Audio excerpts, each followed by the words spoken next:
Live now. What's up? What's up? What's up? What's going on?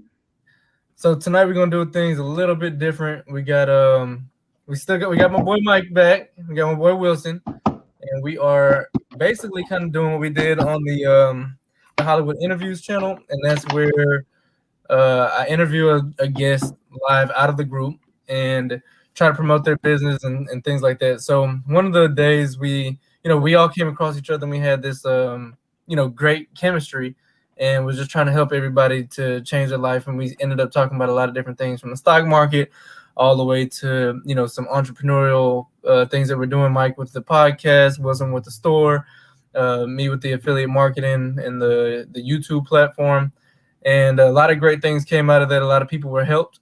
So this time we just decided to just take it to the Hollywood Live channel, which is here, and basically tonight we're just gonna be talking about 9 to 5, day to day versus the career life, the 9 to 5 versus the entrepreneurship. So we got 3 people here, and also what's the biggest risk.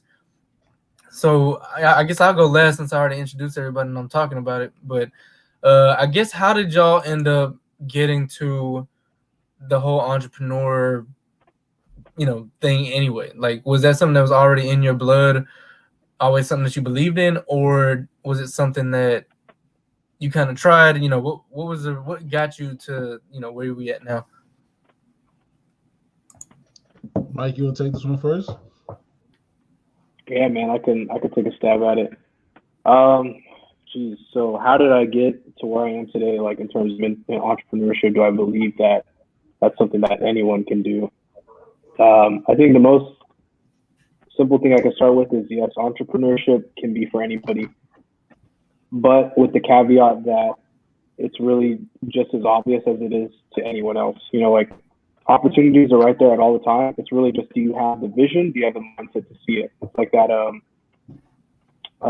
open mindset, or like the malleable mindset, a concept they talk about a lot. If you're open to different things, you're going to see the opportunities, you're going to take advantage of them. But for me specifically, and I'm sure for a lot of people, like the thing that's holding people back entrepreneurship is just like having day-to-day lockdown, right? Like, do I have a house? Do I have food? Do I have clothes? So for me, like, my basic route was like, I'm going to go to school, I'm going to take care of all my stuff, set myself up right. And the perfect opportunity really struck during COVID. I had a good friend reach out on a business idea. We started doing the research. Like it really just came down to us having the time, and then also having like the singular event. For us, it was COVID. For other people, it could be like, I lost a job, couldn't find another one. Other people, it could be like, school wasn't for me. Like there's multiple different stories you're going to have. Mine just happens to be COVID. So COVID happened. We started this business. We put all of our extra time that we weren't spending at the club, time we weren't spending, at restaurants, at bars, different things like that, put into the business. So I really think that if you have a dream to do something big, like if you want to be a NASCAR driver, anything, whatever it is, you can do it. You may not be able to be that specific thing. Like you may not be able to be a NASCAR driver or an NBA player, but you could be in the business around that because your passion for it exists. It's just a matter of how much are you fueling that passion, and like, do you want that to be your full-time life? So my answer is anyone can be an entrepreneur. How I became an entrepreneur was really during COVID. I set myself up at the basic level, and then that gave me the opportunity during COVID to really work with my friend and take it to the next level. I'm sure we'll talk about it in a different interview once we have something ready to show, but exciting things happening there. But yeah, anyone can really do it. So if you see the opportunity, you want to chase it, go for it, and then just keep pursuing your passion. That's really all it is. You're pursuing something that you want to do, and you're hoping that you can do it full time and you'll make the money to do it. But you should be happy doing it without money at all. So that's kind of my thoughts. But I'll turn it over to my man Wilson. I know he's going to spit some game here too.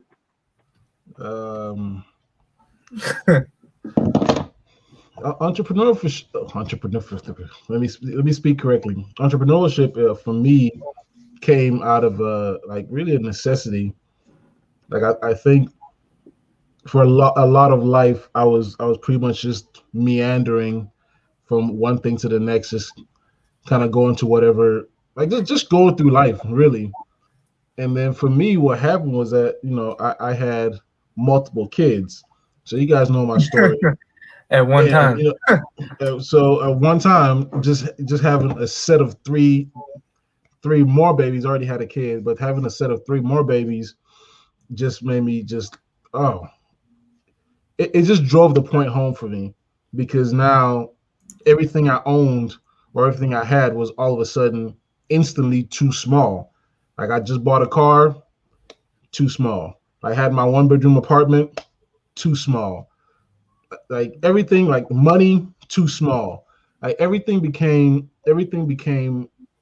amplified because the resources just weren't there. So I already kind of had a little bit of an entrepreneur spirit in me, but it was just like more like a side thing. It wasn't anything I needed to do like full time to provide for myself and my family. And educating myself wasn't like, it wasn't it wasn't my go-to to solve problems.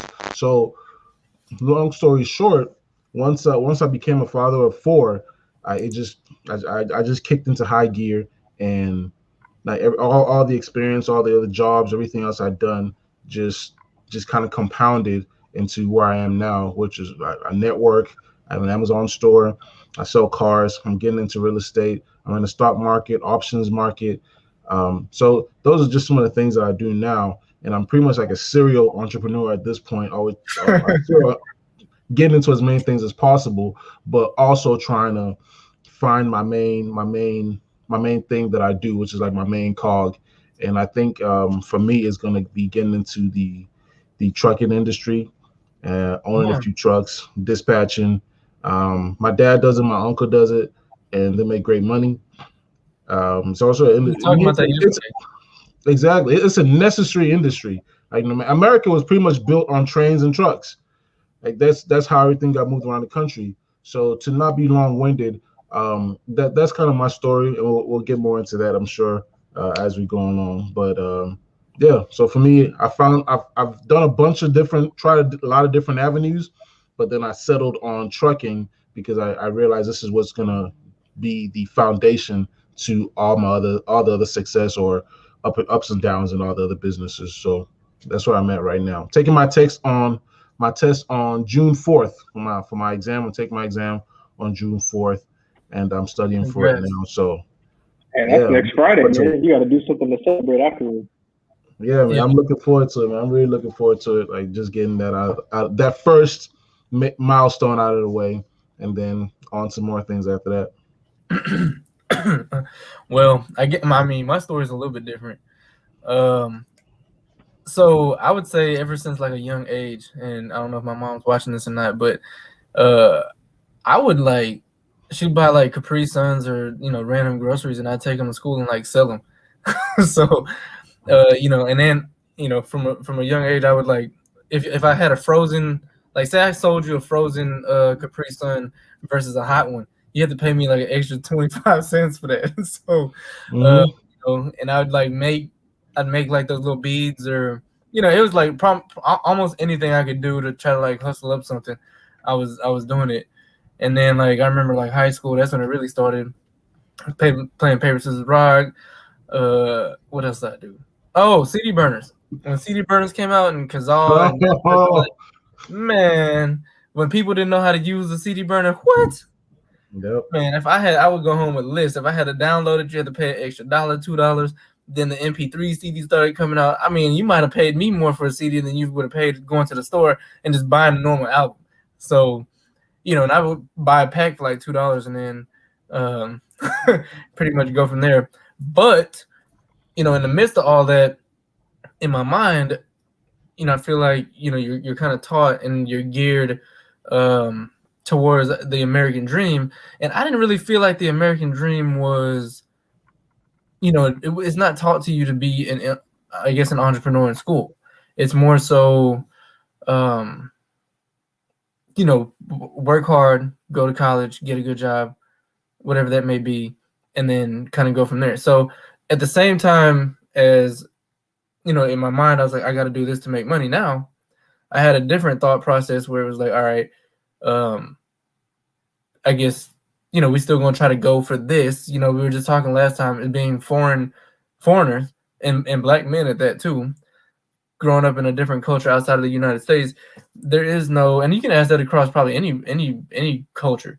It's, you know, you're going to be a doctor, a engineer, a this, a that, a scientist, and, you know, all that kind of stuff. Lawyer, all that kind of stuff. So nobody really tells you, you know, to own your own thing.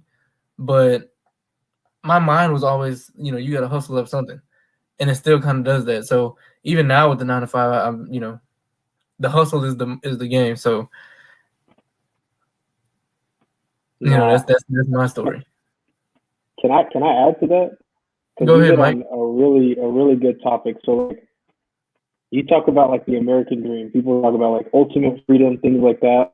And they feel like how to do it. To your point, it's go to school, work hard. You're gonna find a good job. You'll go from there. But it's if you notice, you do those things, you're not living the American dream per se, or the American dream that they're telling you about is literally just basic. Like, what's the word? It's just basic. That's it. Like you've got a house, but you're a slave to the house because the only means of income you have is your job because you worked at school so hard to get this job and you work long hours and now you can't do anything. You might have 2 days off on the weekend, but other than that, you know, you get your dog, you get your house, you got a car that you're paying off, and that's your American dream. And when our parents came over here, like, I don't know about y'all, but to your point, doctor, engineer, lawyer, like those are the things we're told we need to be. And no one's ever saying like, hey, you can go work at Apple. Like, I used to jailbreak phones for like $15 a phone. And I mean, you could easily just go to jailbreakme.com. You can do it yourself, but like, you know, just whatever you could to make that money is what you do. So, I mean, like, my thing is like, I think us coming into the country, like, we could do better of informing like people like, hey, here's all the things you can do, because there's plenty of people in our community that get things done without degrees. Like, a degree is just basically 100%. You learning the things that can show you what you want to do. Like, I'm going to take this degree to go into law school. Like, you learn all this stuff. Like, you could probably get into law school without some of that stuff, maybe, or do what you want to do without, like, you know, any official paperwork, as long as you learn it. But that's all school is just like forced learning, because people don't want to go learn on their own. I didn't realize so entrepreneurship should be for anyone, but it's a forced learning. People are too busy just drinking from the teat. That's why I kind of honestly like the whole Montessori, you know, thought process, and what is it, like Harvard and all that. They don't have necessarily that structure that's gearing you towards something. It's something that allows you to think freely, so that you can, you know, I think they always say, you know, when your back is against the walls, when people, you know, things start making moves. And if you look at COVID, for example, everybody relies on this one thing that they've been working so hard for. And then, you know, what do you do at that point? There's so much innovation that comes out of the pressure that people are under, and it didn't come from where they were at. You know what I'm saying? So, you know, even if you were to invent something or come up with it and your job owns it, you know, I mean, your job basically owns that. And I'm not going to knock or tell nobody that you shouldn't do it, because, I mean, the name of the game right now is, you know, what's the difference? 9 to 5 career, because there's different benefits to both, and there's definitely, you know, safety and risk that's involved, which we'll talk about later. But, you know, you I mean, hey, you know, Will, you know, kids come out of nowhere. Yeah, when you're getting out there and you're like, it's very scary. It's very scary, right? But once you overcome that fear, I think once you get paid a significant amount the first time, you overcome that fear very, very quickly. Like that. Are you talking about for entrepreneurship or for the 9 to 5? No, I'm for the entrepreneurship. I really believe that college is meant to show you what's out there, right? And I think, well, I went to college, I didn't finish, but I'm still making good money, right? I'm still able to take care of my family. And the people I met in college are still some of my friends today, right? The people I went to college with, their ideas are some of the things that I implement in my life that makes a big difference in the way that of the structure of my life, for example, or the structure of my business. Because I went to college with people who were, you know, obviously you're in college, so there's people who are accountants, there are people who are business majors, there are people who are programmers, and then they know people, right? So even if they may Even not to get be, just a refund check. yeah, then they know people. But the point I like to make with this is starting in entrepreneurship is always hard, and the fact that you feel like you have to have everything mapped out and anything that could go wrong, you got to make sure you think about it ahead of time. That's where a lot of people get stuck, because you can definitely go down a rabbit hole of endless possibilities of things that could potentially go wrong and the things that you got to do to correct them. So for anybody that's thinking about entrepreneurship, don't get stuck in that phase, right? Because that's just a small piece of the journey, right? It's a small piece of the journey. The actual part of being an entrepreneur or going out there and making money, connecting with people, figuring out how to run your business, figuring out what business you want to be in, that's the actual part that means the most. The actual doing the work, the actual putting in the time, the late nights, the extra money that you got to pay for a conversation or to go somewhere. Those are the things that make a difference of whether or not you're going to be a successful entrepreneur. And I don't claim to be a successful entrepreneur. I just know that it's feeding my family right now, and I have left over to make sure that I'm safe in case of emergency. So, yeah. So we're talking about safety. Yeah. Talking about safety. I mean, so I like I said, throughout my days, y'all heard my story. You work really hard to get to the 9 to 5, but the whole time, me personally, I was hustling. So it's almost like you know, what I will say is when I was in my most prominent 9 to 5 in corporate America, like, yeah, we made it. I started my own official company. So now we're talking about the IRS and, you know, paying taxes and getting taxes and all that kind of stuff, making it, you know, on the books. And that's something that really opened my eyes, because started the company because I got my first bonus check, and I was like, man, I was excited. I was like, oh yeah, man, I'm about to get this extra check, this, you know, stimmy. And I remember they cut like half of it. I was 35%. I was like, damn. Man, I was like, man, what, y'all took all my money. Like, what's going on? I worked hard for this. Y'all took all my money. So it was like, well, what can I do to get that money back? It was entrepreneurship. So I was like, man, I'm already doing this stuff. Now, if I put it on the books, I can write off this, write off that, all these different expenses that I already got, and put in extra money. The other part of that was I would do it on my lunch break. And mind you, this is the most money I made as a career. And I was like, man, I would be like, okay, so when I'd be on my lunch break, I would make more in that hour than I would in the hour in that job. And that's where it really kind of broadened my mind to where I was like, man, I got to figure out a way to make this the full-time thing. Yeah. You guys ever seen that commercial? There was a commercial years ago. I think it was a Robin Hood commercial. And it was a guy stacking like soda or some sort of product in the store. And he was in the back of a store and he was like sitting on some crates. And he was still trading, and he was trading, right? So the moral of that story was, regardless of what environment you're in, you can find a way to make some more money. Like just like the guy from that story, from that commercial, he was in the store and he was seeing that this product was selling out. Like he would restock it, another truck would come, the other one sold out, you restock it again.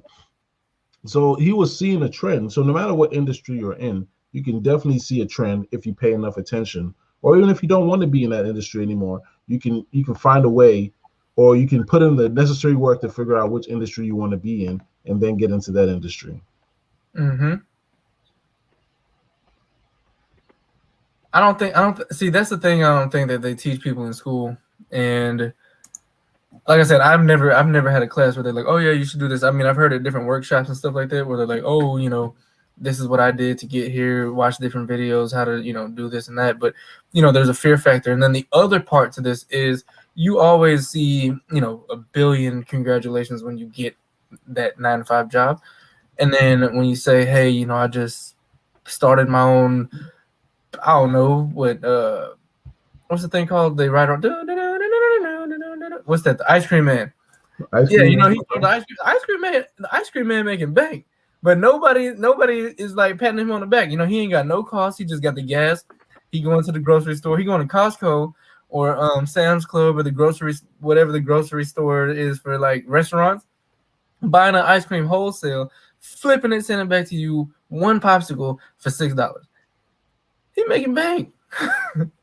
But nobody says That's what I was talking about with the just the community, like, you know, how they always would push us to be like, you know, lawyers, doctors, or engineers, but we're not appreciating and celebrating the people in our community who are making money, like good money right now. Like, you know, Wilson, you're talking about being a truck dispatcher or a truck driver. Like, that's pretty good money. Like, it's all you need is just something to start with, right? Like, I think as a truck driver, you can get base like 75K. Like, if you're just driving all day and you don't pay rent, 75K is a lot of money to have, you know?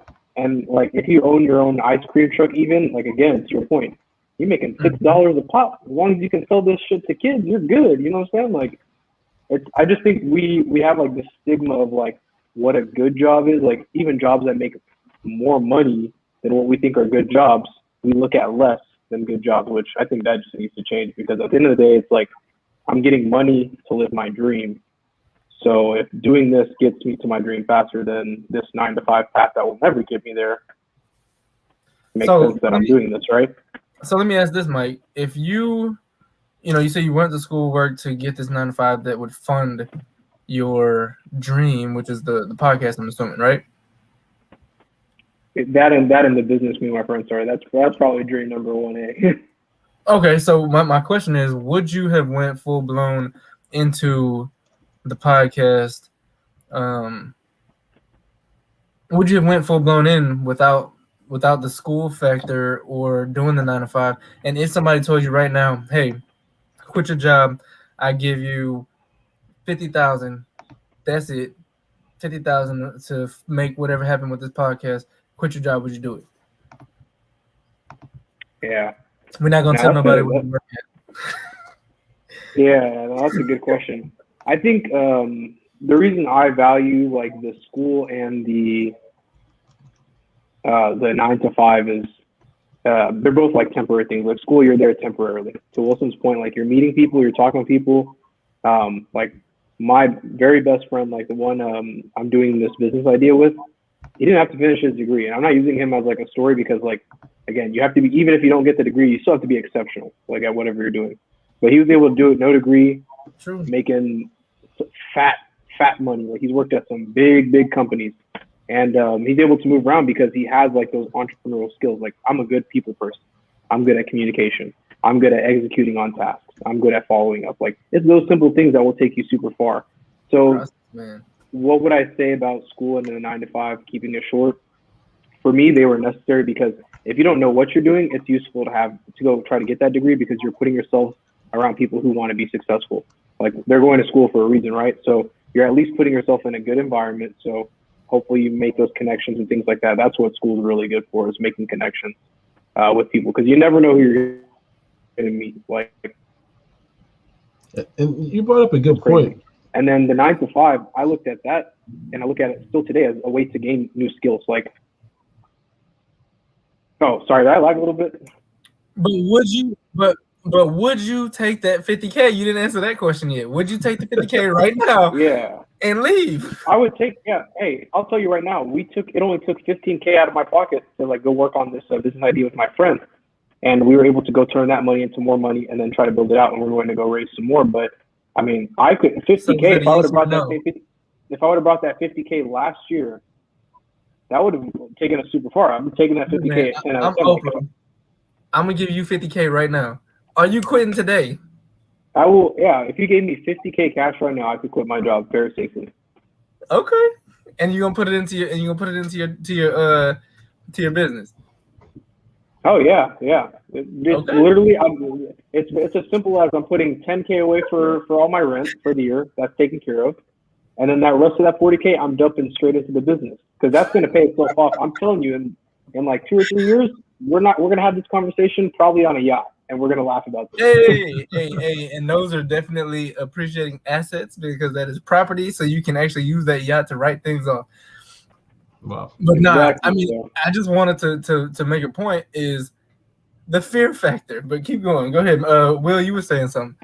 I think you brought up a very important point of knowing what your freedom cost is, because Mike knows if you were to give him 50K, he knows how much his expenses are. He knows how much like he needs just to live and survive so that he can keep going.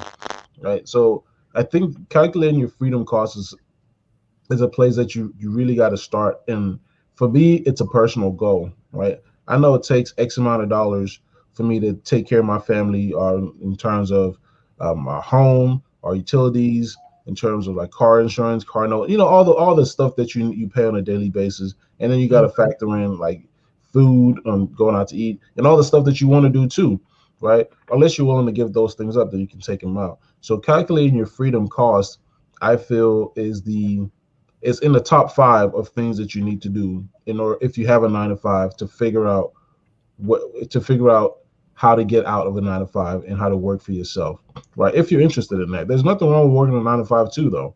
Like if you work a 9 to 5 and you make X amount of dollars a year and you're completely happy, completely happy, then you can't go wrong.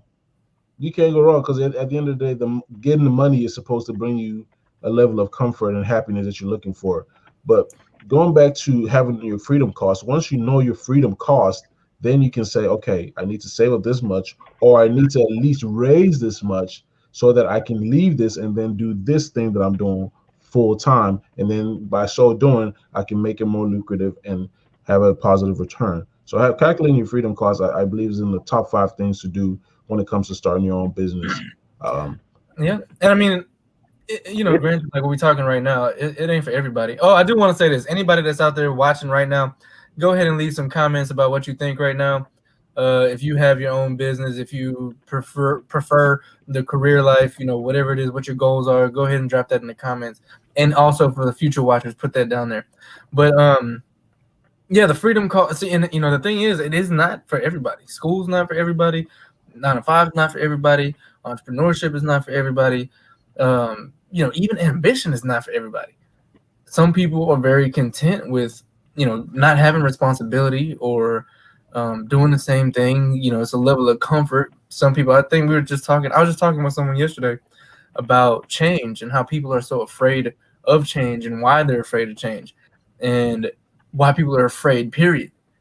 And, I watched the interview with Denzel, and he said he didn't have no plan B.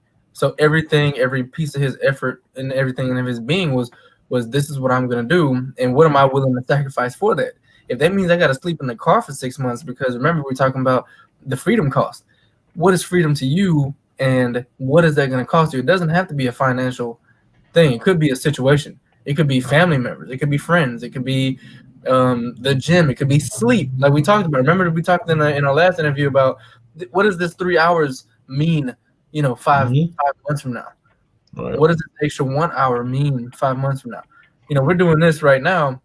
Somebody taking an hour to watch this video right now, you never know how that could change their life. So they took that 1 hour to watch this video, and then, a month from now, their whole life has changed. And for the better or worse. Thank you for that, Lily. Hey, shout out. You know what I'm saying? She's a beast. She's actually had a lot of conversations with me that are really positive and building along these lines. So I forget what the who was on that last episode, but definitely got the positive vibes here. Oh, and also y'all go subscribe to her channel too. She got a YouTube channel out here beasting, killing it. All your graphic design. She's actually got the entrepreneurship side too. She's all about business. She definitely hit you over the head with the price. No, I'm just playing. Hey, I might need some help with those podcast flyers. So man, I might need to get that YouTube after you're done. Hey, copy that down. She will hit you over the head with the price. Make sure you get in the schedule, because she's not playing them games. No, I would just to add on what you're saying, like I remember literally the last time we talked, we were talking about, you were saying, what would you do with that last hour? Like that's really what entrepreneurship is, like time management. So that's what I've learned it is some nights, to your point, you're going to be up till 4 a.m., 5 a.m. Other nights you might be asleep by 6, so you can wake up at 2 or 3 a.m. But at the end of the day, like you just do what you you need to do. Like, there's not a set template for any of this stuff, right? There's not one way you can do it. You can do things a million different ways. You know, you can add up to in any different way you want. So really just taking advantage of that time. It's the same thing with like working your 9 to 5. If you want to do really well, just put in more work. That's all it is. It's just like putting more work, attention to detail. So if you do that at your job today, you can do it as an entrepreneur. It's not that hard. Realistically, it's just back to what Wilson said. Do you have that freedom? Like, can you really like pursue things the way you want to in your 9 to 5, knowing that you're secure regardless?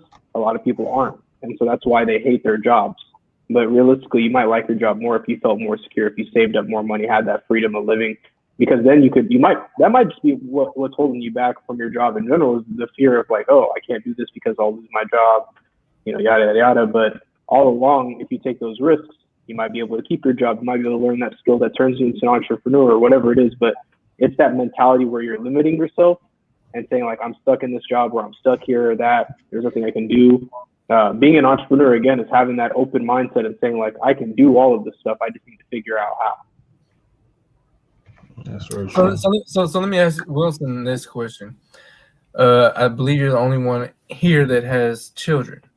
Would you, knowing what we know now, encourage your children to, in all honesty, would you encourage them to follow their dream, go with their passion? If that means be an entrepreneur, if that means be a doctor, if that means, follow their dream, or would you say, hey, nah, man, you need to go ahead and be that, get that lawyer, get that law school degree? What you gonna do? I think this is a very good question. This is a very good question, and I think everything boils down to the individual that you raise, right? So that's true. It boils down to the individual. If like I'm raising my kids, well, my eldest is 8, the other ones are all 3. They just turned 3, so they're a little bit young. But my eldest, I'm trying to teach him that all the things that he wants, he can have the best version of if he makes enough money, right? Or if he knows how to solve problems. So I'm trying to teach him to be a problem solver. This way he can acquire all the things that he wants. And so whether it be through entrepreneurship or whether it be through being an entrepreneur, which is somebody that's in a business that's like an integral part of that business, but maybe not the number one person. Shout out Patrick Bet-David for that word, entrepreneur. Or whether it's being an employee. For one, I want them to be happy, but I want them to be happy making money and being able to get the things that they want, right? You can be a better father if you have enough money, right? You can be a better gamer. For example, my kid wants to be a gamer, or you can be a better YouTuber when you have the money. You can be a better gardener if you have the money. You can be a better farmer, a better barber, a better chef. You can be a better everything so long as you have the ability to acquire the skills, right? And the number one way you can do that is by becoming a problem solver.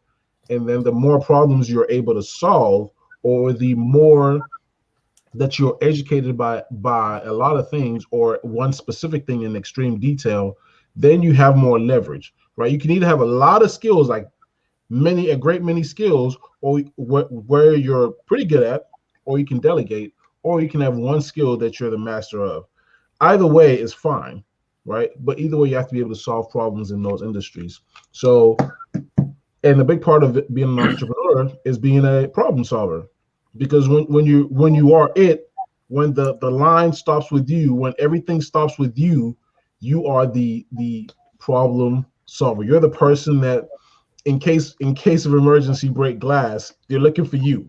You have to be that person on the other side of that can solve the problem. So if you have an underlying understanding that I got to be a problem solver, you will forever see opportunities where you can solve a problem and then be compensated, whether it's be compensated some sort of way. You can solve a problem for somebody, and then now you got free water for a year, for example, free water bottles, for example, right? You can solve a problem for somebody, and now you got free mechanic service for a year, right? Or forever, however long. right? So the more problems you can solve, the more doors open to you because people are looking for you because you can alleviate some sort of pain that they're having.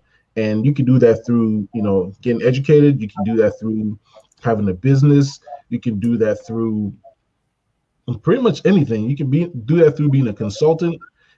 Whatever it is that you want to do, like you got to be able to solve people's problems so that A, they will keep you around, and B, they'll pay you. And the more problems you can solve, or the better you can solve problems, and the faster you can solve problems, the more money you will have. And then if you want to go chase ducks in the wild or something, you can do that and get like a nice photography setup, and you can make money like that too. Or you can go do whatever you want, but as long as your basic needs are being taken care of, you can survive, and you can make it. You can be ahead, right? So to answer your question directly, I wouldn't necessarily encourage my children to be entrepreneurs, but I definitely encourage them to be problem solvers. And in so doing, you keep an eye out for opportunity, and opportunities around us all the time, and then you'll be able to go ahead and capitalize on those. So being a problem solver and being the best problem solver, I think, is the key in whatever method that's possible. In whatever method that's possible, right? Can I add to that? The incident was a problem at some point. Like the incident was a problem. Communication was a problem. That's why we have the incident. That's why we have crypto. That's why we have like the housing market. That's why we have cars. Everything solves a fundamental problem. You stir something up. Solve. But I want to give a shout out real quick, Wilson. If you can point down right there at, let me see, if you use your left hand, no, right hand. Right hand. Right there. Yeah, I just want to give a shout out to David Thompson. He is there he is. Yeah, he's probably one of the youngest black pilots there is out there flying commercial. No way. Jets. Oh yeah. David Thompson, I gotta talk to you, man. I gotta talk to you. I've been doing having a plane. Like, let me say this. Let me interject real quick here. He's probably one of the youngest in the majors. So just shout out to him real quick. Shout out David Thompson. But I gotta talk to you, David Thompson. And I'll tell you why. When I was 16, I woke up one morning and I had a vision of me in a plane. It was my plane with 4 little heads behind me. This has been the number one most consistent memory I've had in all life. And it's my eternal dream to own a plane, and with my own hangar, a big house, and a big warehouse for all my cars. The house is going to be for like the wife and kids, but the warehouse and the hangar, that's going to be for me. So I got to talk to you, David Thompson. Congratulations on your success, by the way. Yeah, he's out there solving problems. Matter of fact, he was able to give back to the university and all that and solve a problem within the minority community to have more people in his shoes. So, yeah, I have to give him a shout out.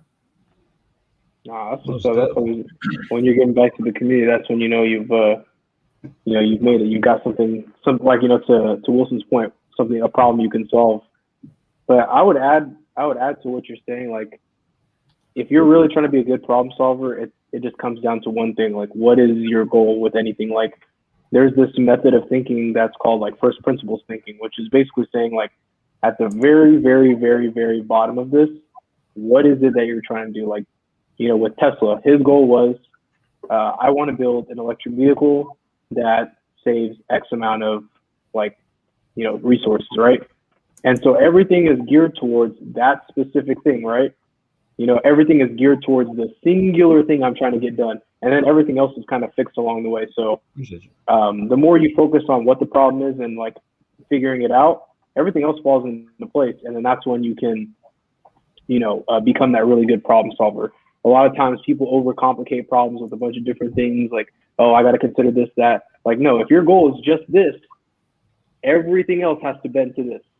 And then if it doesn't work that way, then guess what? You haven't solved the problem. You need to rethink it again and go from there. But like, there should only be one goal with problem solving. Like, there shouldn't be like a million different things. It should all be in service of that one thing, because all those little pieces you're going to do, like, okay, I got to go to the store to pick up this. I've got to preheat the oven to do that. All that is in service of the problem, which is I don't have any food and I need to cook tonight, right? So when you align all your problems with that singular goal, it makes it a lot easier. So I would definitely just reiterate what Wilson said. Like, problem solving is what's going to take you there. And then if you have the right method of thinking, That's how you'll be able to solve problems quickly, and then in ways that most people probably won't solve them because they're not thinking that way. Yeah, It's true. Facts. So one of the biggest questions on here, even in the title of this video, is what's the bigger risk? And I want y'all to don't answer it immediately because it depends on your perspective. So what's the bigger risk? Because I'm gonna give you a scenario, and I'm not gonna try to sway your mind at all.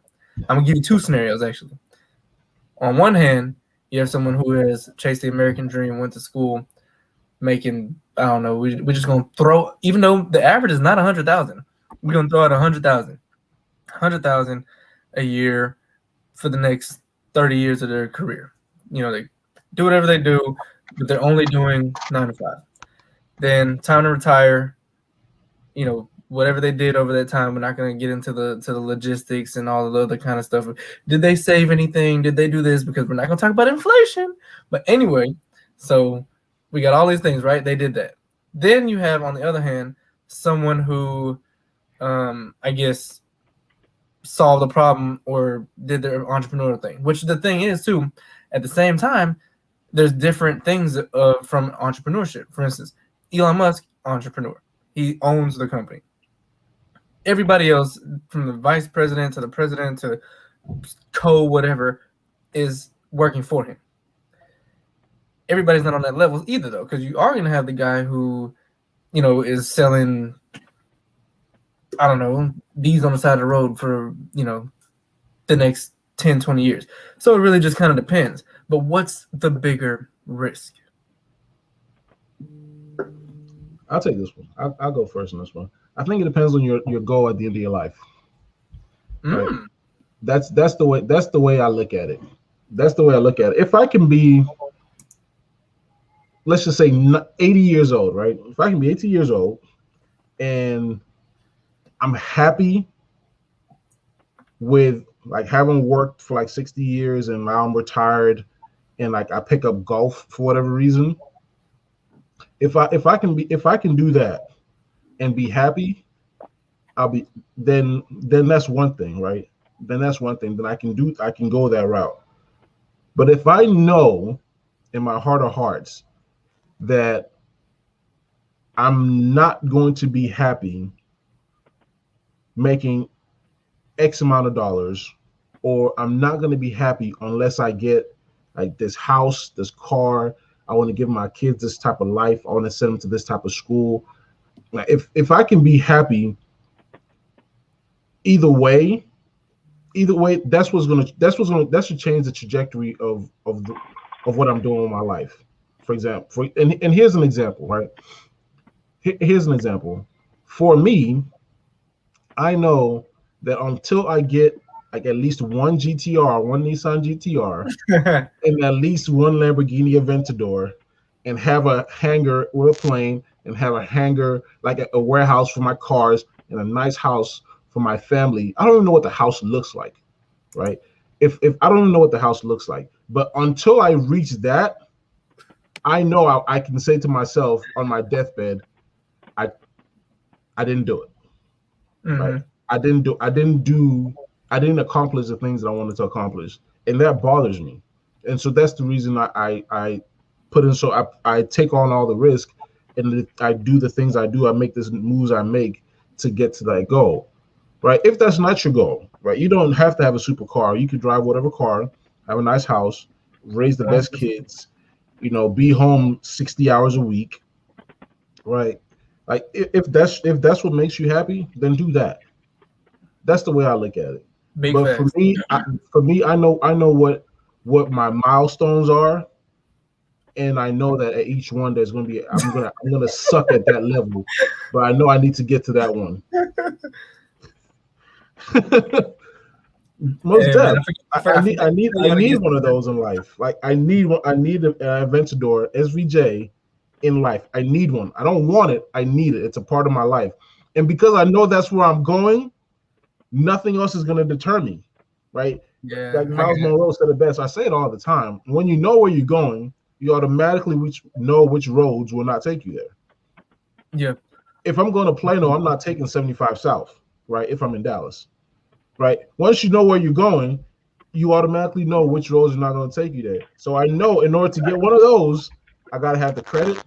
I got to have the money to maintain it. I'm not renting it. I got to be able to make sure I can afford to have the life and everything that comes around it. So the car is like is a big goal. But Hey, in you order need a to garage too, by the way. You're not gonna get the car. I don't need a And garage. they ain't got no garage to put it in.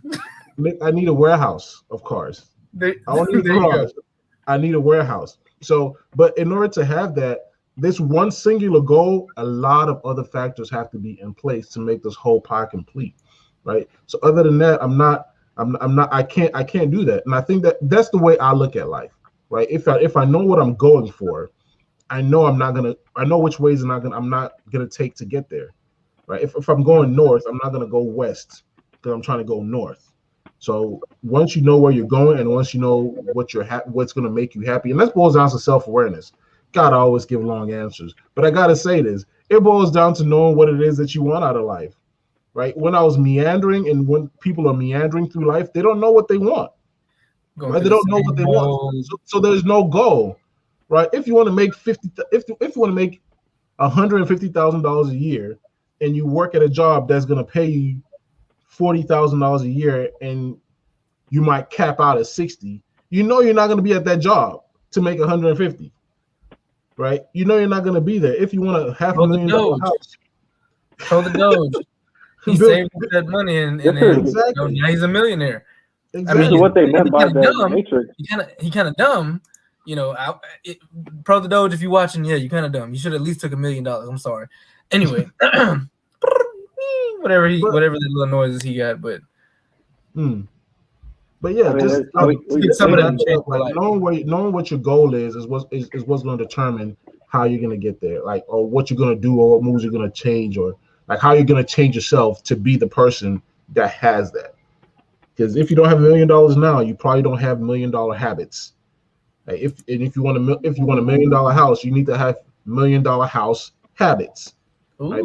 People who sleep 8 hours a day are probably not making $1 million to start off with. Right? You know, you're gonna have to, especially if you have a full-time job. You can't have a full-time job, have the desire to make $1 million, and sleep 8 hours a day. Like, most of your life is going to be dedicated to your 8 hour your job. So, David Thompson going in today, man. David Thompson going in. I mean, to pick up on your point about not knowing what you want to do, isn't that kind of like, I mean, this is just me like spitballing here, but isn't that the point of the movie The Matrix? Like, everyone in that bitch is basically getting their energy drained, like, on a day-by-day basis. They're working these basic-ass jobs, like, and just, like, it's a simulation of life because they don't have, like, the freedom that they want. But then, like, I don't know, you could interpret The Matrix as basically, like, you realize, like, you have the opportunity to be the one and do exactly what you want, like, dictate what the world is for you and your relation to it. But it's just a matter of, like, accepting that reality. Some people can accept it, some people can't. You know, like you were saying, a lot of it is just believing that you're going to be that person. Like, in the sense of, like, I'm going to act like I have $1 million today so that I will have $1 million down the road. That's really basically what it is. Like, act like what you want to be before you're there. Fake it till you make it, and then you'll make it. You know what I'm saying? Like, no one became a good basketball player and went to the NBA by not shooting in the gym every day. Like, that's exactly what they did to get there. So it's just that matter of time when you accept the reality that you own the ultimate control. Like, people are so quick to blame their jobs. Oh, my kids. Oh, my house, my wife, all this bullshit. It's really you. At the end of the day, it's you. You know, you have the ultimate control. Like, you can do something. Hey, you said something too though about we talked about, you know, the having the $1 million mindset, lifestyle, blah blah blah, and then you brought up, you know, basketball, whatever the case may be, right?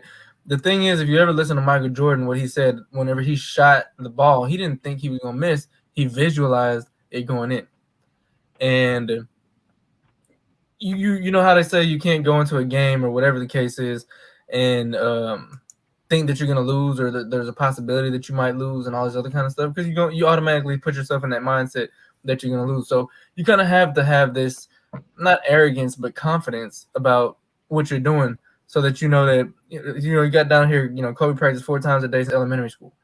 You knew what you were gonna do. You put that into action. The thing is, if you think you're gonna lose already, you're not gonna go to practice, because what's the point? You're wasting your time. So if you truly believe, you're visualizing the ball going in, whatever the case is, then it's going to make you move in that direction. That's going to, help you to be able to see those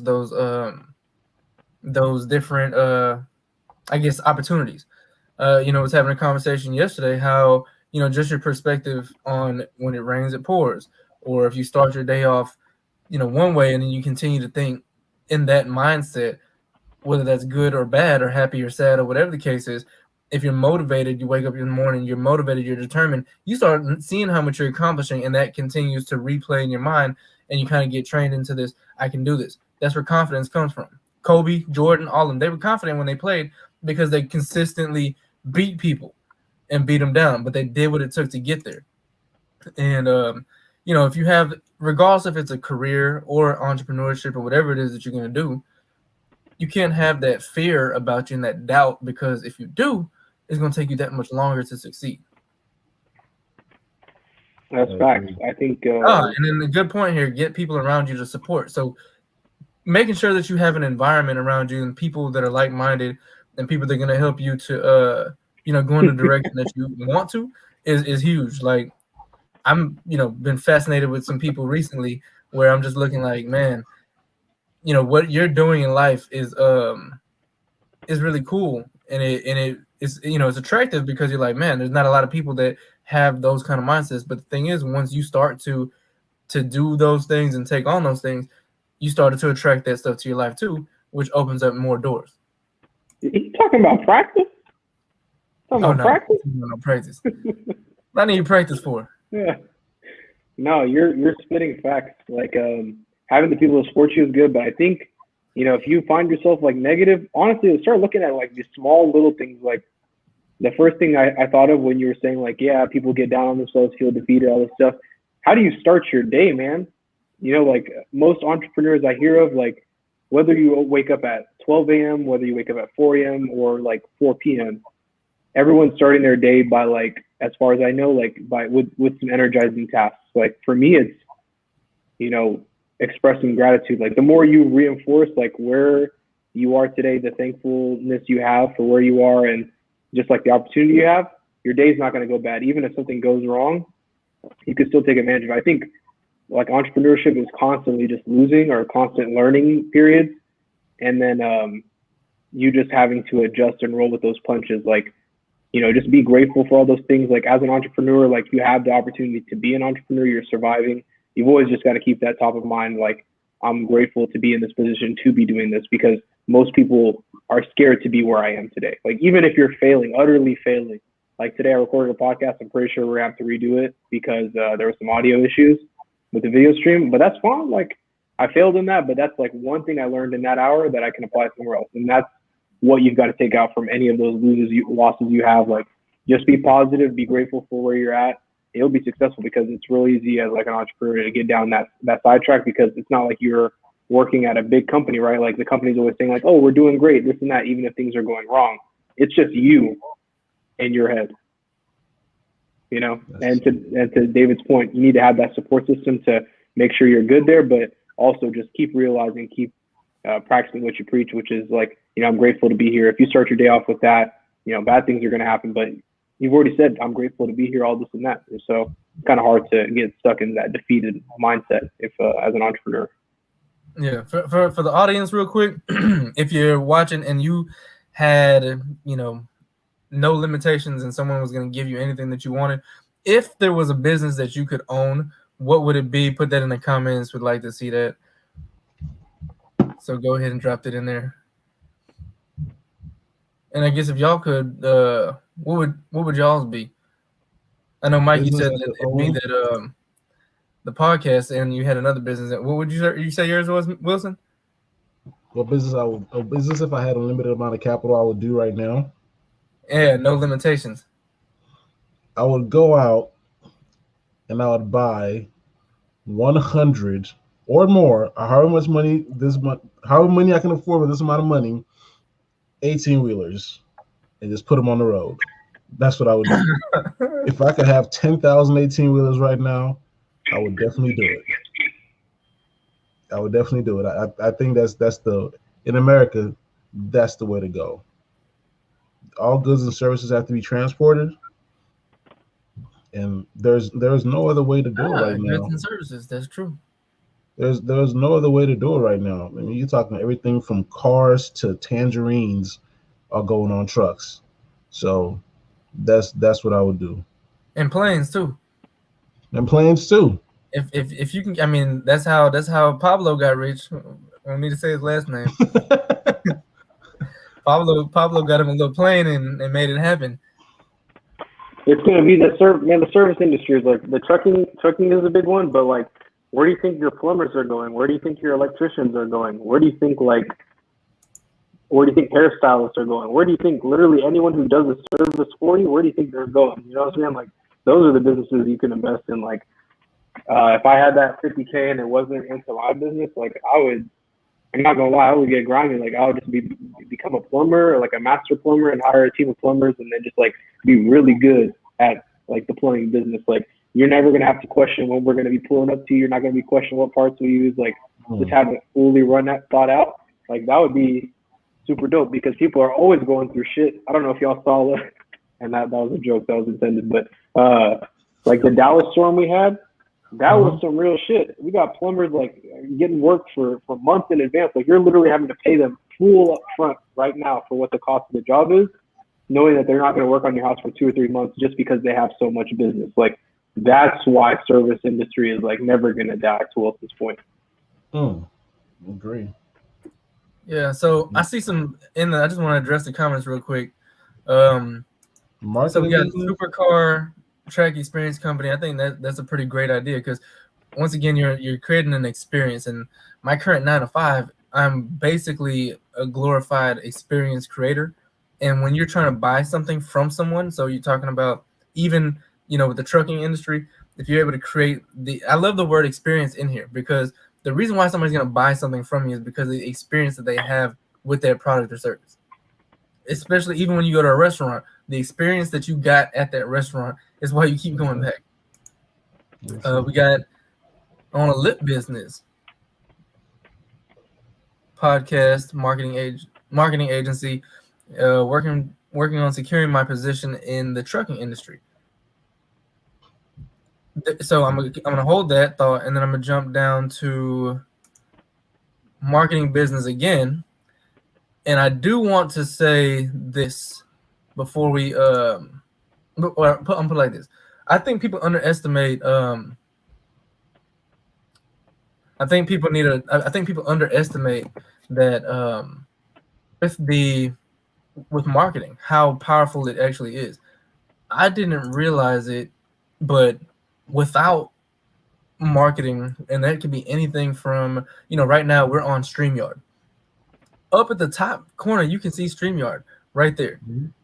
They're marketing themselves. So they're continuing to grow by us using their platform and the experience that they're able to give us. Marketing is huge. And I think a lot of people don't do that because, we always look at those jobs like the doctors, the lawyers, the all these different things. And, I've recently realized how big it is, especially with the affiliate side, is because, people don't know you have something. Then how you ever going to make that money? I know Mike's going to have to hop off here soon. Definitely want to say that we appreciate you coming on. Just let me know before you need a dip, and then we'll set the screen up. Everybody get a close-up on Mike right there. Go ahead and say cheese.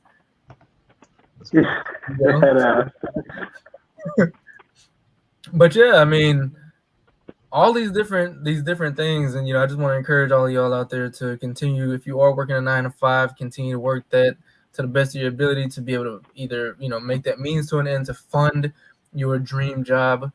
Like David says here, people pay for experiences.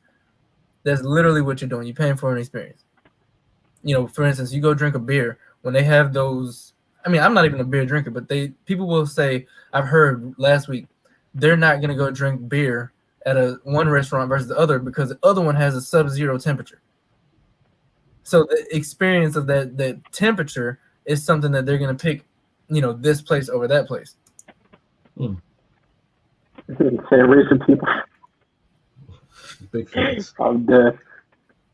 So, like, modeling agency, okay, modeling's cool. You made a very good point about marketing too. You made a very good point about marketing because marketing is basically sales, right? Basically, sales is almost the same thing, but same world, but differences, right? So, I say marketing and sales, I'm gonna stick with marketing and sales because you can market to somebody and they can come to you, right? And they may only use you once, right? Mm-hmm. That's because you sold them something, but you didn't give them the experience that they were looking for. Let me read this real quick. It goes so much more beyond that. I actually was talking with you about this last time you were. Okay, cool. So marketing. Let's elaborate on that point right there. Real Lit Conversations podcast. Let's elaborate on that. What do you mean? Like, put that on here. Let's talk about it. But marketing is important and sales is important. Those because everything is sales. Like in terms of your personality to goods and services, everything is sales. And then after that, you're not just a one-time sale, but to have repeat business and then to spread the word about what you're doing. Right. So being good at marketing and sales, I think, is a good skill to have as well. And I think that's a great thing if you're into that. If you want to start a company like that, that's definitely a good business to be in as well. Nah, I mean, like I said, my I started doing affiliate marketing mainly because I realized how hands off I could be. If you have something that's actually set up and is going to be able to target the correct audience and people that want that good, that service, that product, or whatever the case is, it's so powerful. If you look at like graphic design, or I mean, really, like I talk about, when I was a design engineer, there's certain things that you do to do stuff, but there's always branding, there's always labeling, and you can't release a product until the graphics or the appeal is there. I may have never looked at this if I didn't see, that can looks kind of pretty. What is that? So, it's how do you market it? It comes even before the sale. Sometimes the marketing is the sale, or it makes the sale that much easier. Mm-hmm. And if you even look at Doge, one of the main reasons why they say it blew up is because of its branding, its marketability. Yeah. We got to get into crypto. We got to start talking about like stocks and options too. Just to kind of give people an understanding of all the things that's going to be a whole new.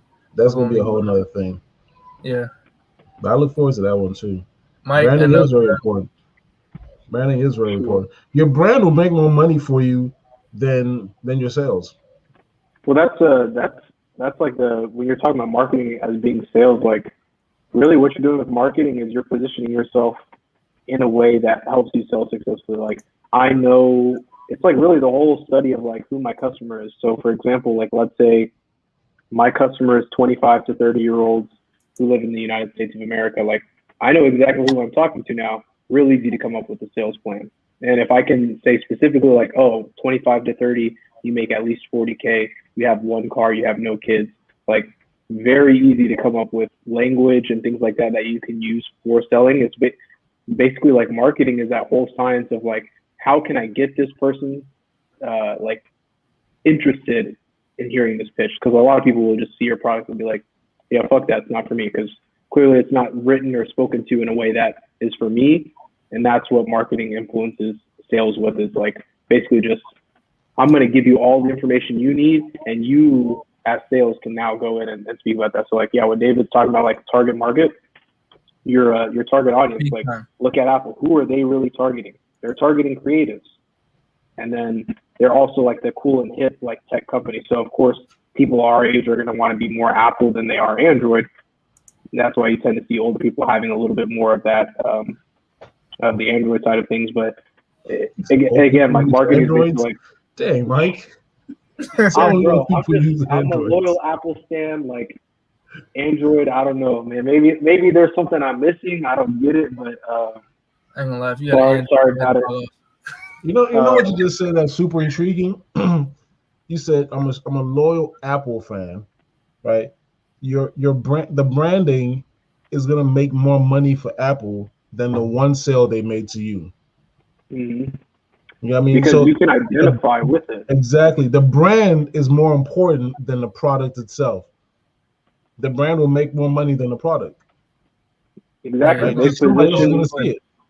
They position themselves in a way where, like, you know, they're like that leading, like, it's almost like if you look at companies like Apple, Google, like they're like leading voices, and it's all because of, like, to your point, that brand identity. So when you see a product of ours, like the way we talk about it, the language we use, all that stuff is in a way that reinforces that brand identity over and over again. Like when it comes to Apple, you're going to get consistency. You're going to get like a slick out of the box experience. That's never going to change. That reinforces the identity. That's their own version of marketing that gets you to keep buying their products. Like, I'm going to go buy an Apple key tag because I lost my AirPods the other day. I could use one of those tiles or whatever, but I'm going to go get the Apple one because I know, like, that's going to be a good investment. It's going to last me. It's going to work with my product. Like, they're really good at explaining that message very clearly, like what it is that we offer to you, and then who are we? It's Apple for me. I had to be sponsored by Apple at this point, if that's the case. It's Apple for me. We need Apple sponsorship at this point. Yeah, I'm trying to get me a sponsor. Hey, StreamYard, Apple, you know, whoever, you know, if you want me to come out there, Alani. I've really been wanting to get sponsored by Celsius, but either way, yeah, make it happen. Oh man, I forgot what I was about to tell y'all. Either way, it's this whole entire thing was, you know, 9 to 5 versus entrepreneurship. It kind of seems like I know where y'all mind is at. I definitely have to say I'm thankful for the 9 to 5 because it's taught me a lot about how to run my own thing. So there's always give and take from all of this. You know, yeah. So, you know, there's different things that I've learned at every level of any 9 to 5 that I've had. So I've been able to take that and then use that to my own advantage to be able to, you know, develop and run my own thing. So I don't know, Mike, I asked you one last question before you got to hop off. Do you feel like your 9 to 5 in any way has helped you to mold or shape, you know, what you're currently doing or what your aspiration is?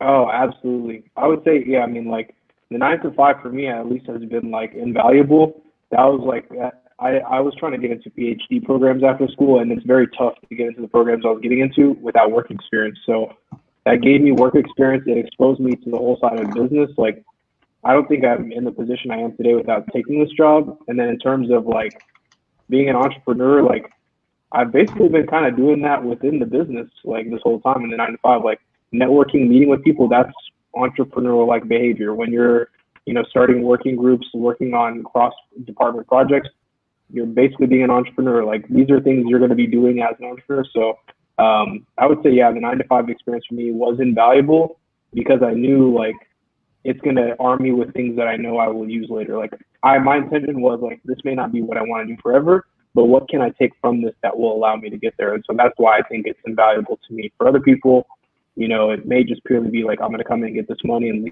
leave. I already know what I want to do, but if you don't know what you're doing, it's always good to get that 9 to 5, at least if you can, in a good place and take advantage. And so for me, that's how I feel. Yeah. So what I want to do is I want to encourage everybody. So I want to say, so I see David here said all 3 of us are going to be very well off. Thank you for that. But I want to say everybody that is watching this video right now, in the future, there's a reason why you're here, reason why you came. The comments, everything that everybody's saying, their goals, the mindset of, you know, why you're here.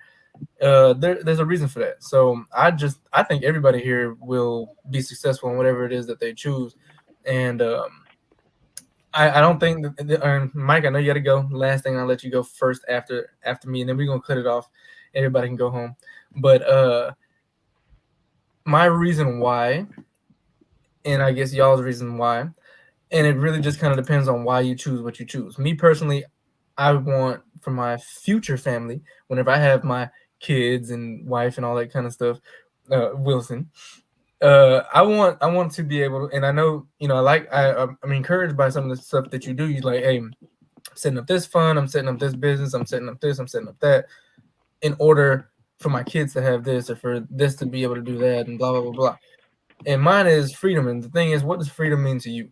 So I would like for my family to not have to do anything, and that just means to me, you know, in the morning, you have to wake up at 5. You have to wake up at whatever time that is. It's owning that 24 hours. Like, and I believe you've said that in the past, and that's something that stuck with me. The best way to say it is owning your 24 hours. And to me, that's more than anybody could ever pay me. If you pay me $1 million an hour to hate my life, it's not gonna make me happy. Nor do I think that it'll make my family happy in the future or anybody. So it's not about money. It's about freedom. But in order to be completely free, and it's not just financial freedom, but freedom period, is to be able to support yourself and your family and whatever that lifestyle is, because obviously the Lamborghini's not just gonna pop up out of nowhere. And I just let y'all know I want a Rolls Royce and an R8. Everybody know that. And I'm thinking McLaren now too, so I might need 3 cars. So, you know, there we go. But anyway, my goal, my reason is freedom. And I really, and it's not to be rich, but 9 to 5 only is not gonna do it. Honestly, matter of fact, it's not gonna do it. Period. Like I can't. It's okay. It's okay to say like you want to be rich, like because rich is everyone today takes it as like money, right? But you could just say I want to be rich with experience. Like you may not have huge volumes of cash, but you might have multiple properties, and those are always like paying themselves off, like just kind of like cycling on their own. So nothing wrong with saying you want to be rich, bro. No. Well, yeah. I mean, really, to me, I like the word wealth. Because I feel like it encompasses everything. And I really love this quote here. It says to sacrifice now so you can live like no one else later. That's like the J. Cole line, hustle now just to relax later. Yeah. And this, you know, I guess your dad should have been, you know, dropping some bars back in the day on paper, putting a beat behind it. You never know where you'd be at now. Yeah, it's true. But, I might, if I could, I'd drop a beat on the back of this interview. You should. You should do that. I should drop a little beat on the back.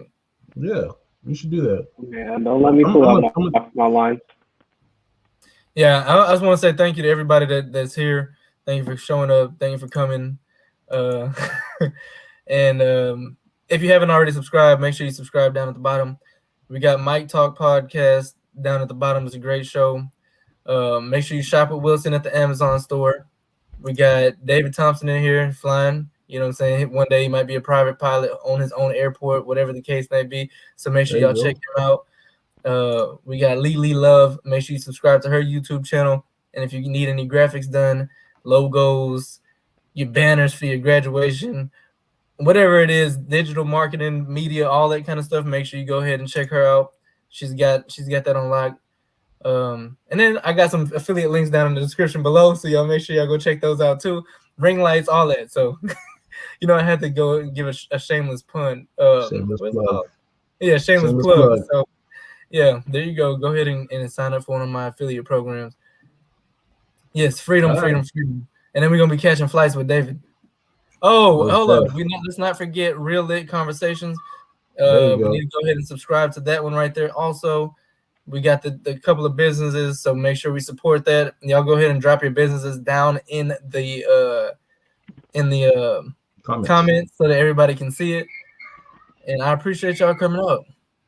Yeah, and once again, Mike and Wilson, this was a great conversation. Hopefully we've inspired and helped people to understand, you know, what's the differences, at least from our perspective, from the 9 to 5 to entrepreneurship. I can't get my words out now. But entrepreneurship.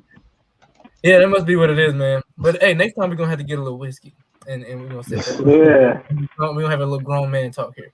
Next time we should do this. We should do this in real life. I guess I have to come down to Houston, but hey, David all over. I'm in Dallas. We'll make it you just happen. need to come up here, bro. Huh? Yeah, You just Nick, need to have come up here because both of us are in Dallas. Yeah. you just need Hey, to come up well, here. hey, to be honest with you, David, I mean, I put it out there. I actually was David's first passenger, and it was out of a Dallas airport. Oh, bet. Like So that's flew funny.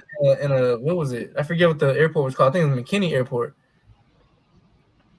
Yeah, well, Like, hey, flying- take another flight back up. Come back to Dallas. Yeah, I need to catch a flight out there. We'll record it. We'll record live, man. Yeah, get Well, let's everybody. do it. Let's do it. Let's do it. All right, I have to put that down on the calendar somewhere, but yeah. Let's do So it. everybody, make sure y'all put y'all's business and aspirations, everything like that, down in the comments. Thank you again, appreciate it. Hollywood Life. Go check out the rest of the videos. Y'all make sure y'all support my boys' Twitter, podcast, IG, all that. Check out Wilson's store. Make sure you go buy whatever it is in the store right now. Swimming pools is hot. Summertime is coming. Yeah. Make sure you get in that. A lot of Splish swimming and pools. splash. Let's go. All right. Good talking to y'all, man. All right. Peace, everybody. Y'all make sure y'all subscribe. We going to the Mavs game. He is. Yes, sir. We need that dub tonight. No Clippers tonight. It's officially time We to balled over here. No Clippers. This Oh guy. yeah, David, definitely Downfall. gonna be on the next one. Y'all make sure y'all go check out that Billionaires video. That's Dave right there. Sorry, the content's not that great. Had some glitches with the editing, but either way, y'all go check them out. Private Plane. Let's go. All right. All right. All right, y'all. Y'all go buy some Doge. Buy the dip. Yeah.